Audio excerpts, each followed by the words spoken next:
ನಾವೀಗ ಮಂಡಕ್ಕಿ ಒಗ್ಗರಣೆ ಕೊಟ್ಟಿರ್ತೀವಿ. ಸೊ ಅದು ತಿನ್ನಲಿಕ್ಕೆ ಆಗಲಿಕ್ಕೆ ಸ್ವಲ್ಪ ದಿನ ಆದಮೇಲೆ ಅದು ತಿನ್ನಲಿಕ್ಕೆ ಆಗೋದಿಲ್ಲ. ಸೊ ಅದರಲ್ಲಿ ಟೇಸ್ಟು ಅಂದರೆ ಖಾರ ಉಪ್ಪು ಎಲ್ಲ ಕಡಿಮೆ ಆಗಿರುತ್ತೆ. ಸೊ ಅದು ಆಗೋ ಚಾನ್ಸಸ್ಸು ಇರುತ್ತೆ. ಸೊ ಅಂಥ ಮಂಡಕ್ಕಿಯನ್ನು ನಾವು ಯಾವ ಥರ ಬಳಕೆ ಮಾಡಿಕೊಂಡು ಗಿರ್ಮಿಟ್ ಮಾಡೋದನ್ನು ನಾನು ಹೇಳ್ಕೊಡ್ತಾ ಇದ್ದೀನಿ. ಗಿರ್ಮಿಟ್ ಮಾಡಲು ಬೇಕಾಗುವಂತಹ ಇಂಗ್ರೀಡಿಯೆಂಟ್ಸ್ ಏನೆಂದು ತಿಳ್ಕೊಳ್ಳೋಣ. ಆನಿಯನ್ ಒಂದು ಚಿಕ್ಕದಾಗಿ ಕಟ್ ಮಾಡ್ಕೊಂಡಿದ್ದೀನಿ, ಚಿಕ್ಕದಾಗಿ. ಒಂದು ಟೊಮೆಟೊ ತೊಗೊಂಡಿದ್ದೀನಿ ದೊಡ್ಡದು, ಮತ್ತು 2-3 ಮೆಣಸಿನಕಾಯಿ, ಸ್ವಲ್ಪ ಬೆಲ್ಲ, ಕರಿಬೇವಿನ ಸೊಪ್ಪು, ಸಾಲ್ಟು, ಸಾಸಿವೆ, ಜೀರಿಗೆ, ಶೇಂಗಾ ಬೀಜ ಹುರಿದಿರೋದು, ಸ್ವಲ್ಪ ಪುಟಾಣಿ ಪುಡಿ ಪೌಡರ್, ಹುಣಸೆ ಬೀಜ, ಹುಣಸೆ ಹಣ್ಣನ್ನು ನಾನಿಲ್ಲಿ ನೆನೆಸ್ಕೊಳ್ತಾ ಇದ್ದೀನಿ, ಸ್ವಲ್ಪ ಎಣ್ಣೆ, ಅಡುಗೆ ಎಣ್ಣೆ ಯೂಸ್ ಮಾಡ್ಕೊತಾ ಇದ್ದೀನಿ. ಇದರಿಂದ ನಾವು ಹೇಗೆ ಗಿರ್ಮಿಟನ್ನು ಮಾಡ್ಕೋಬೋದು ಅಂತ ನಾನು ಈಗ ತಿಳಿಸ್ಕೊಡ್ತಾ ಇದ್ದೀನಿ ನಿಮಗೆ. ಮೊದಲಿಗೆ ಒಂದು ಪ್ಯಾನ್ ತಗೋಬೇಕು. ಅದಕ್ಕೆ ಸ್ವಲ್ಪ ಆಯಿಲ್ ಹಾಕ್ಕೊತಾ ಇದ್ದೀನಿ. ಸಾಸಿವೆ ಮತ್ತು ಜೀರಿಗೆ ಹಾಕ್ಕೊತಾ ಇದ್ದೀನಿ. ಮತ್ತು ಈರುಳ್ಳಿ, ಟೊಮೆಟೊ ಮತ್ತು ಹಸಿಮೆಣಸಿನ್ಕಾಯಿನ ಸ್ವಲ್ಪ ಹಾಕ್ಕೊತಾ ಇದ್ದೀನಿ. ಸ್ವಲ್ಪ ಈರುಳ್ಳಿನ ಸ್ವಲ್ಪ ಸೈಡಿಗೆ, ಈರುಳ್ಳಿ ಟೊಮೆಟೊನ ಸೈಡಿಗೆ ಇಟ್ಕೊಂಡಿದ್ದೀನಿ. ಲಾಸ್ಟಿಗೆ ಬೇಕಾಗುತ್ತೆ ಇದು ಚೆನ್ನಾಗಿ ಫ್ರೈ ಆಗಬೇಕು. ನಾನಿಲ್ಲಿ ಕಡಲೆಬೀಜನ ಹಾಕ್ಕೊಂಡಿದ್ದೀನಿ ಮತ್ತು ಇದಕ್ಕೆ ಹುಣಸೆ ರಸನ ಹಾಕ್ಕೊತಾ ಇದ್ದೀನಿ. ಈಗ ಅದು ಚೆನ್ನಾಗಿ ಫ್ರೈ ಆದಮೇಲೆ ಹುಣಸೆ ರಸನ ಹಾಕ್ಕೊತಾ ಇದ್ದೀನಿ. ಇದನ್ನು ಚೆನ್ನಾಗಿ ಇದು ಕುದಿಬೇಕು.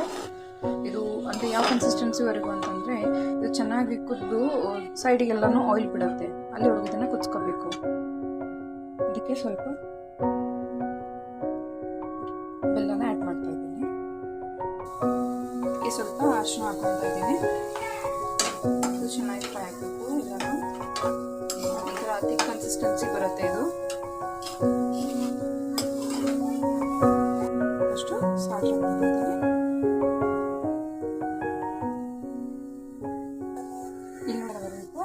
ಈ ಥರ ನೀವು ಇದನ್ನು ಗೊಜ್ಜನ್ನು ನೀವು ಆಲ್ರೆಡಿ ಸ್ಟೋರ್ ಮಾಡಲಿಕ್ಕೆ ಜಾಸ್ತಿ ಇಟ್ಕೋಬೋದು, ಸ್ಟೋರ್ ಮಾಡಿ ಇಟ್ಕೋಬೋದು.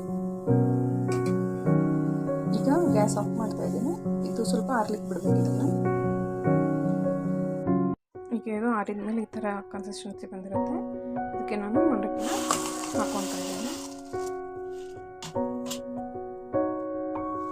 ಹಾಕ್ಕೊಂಡು ಚೆನ್ನಾಗಿ ಇದನ್ನು ಕಲಸಾಡಿಸ್ಕೊಳ್ಬೇಕು.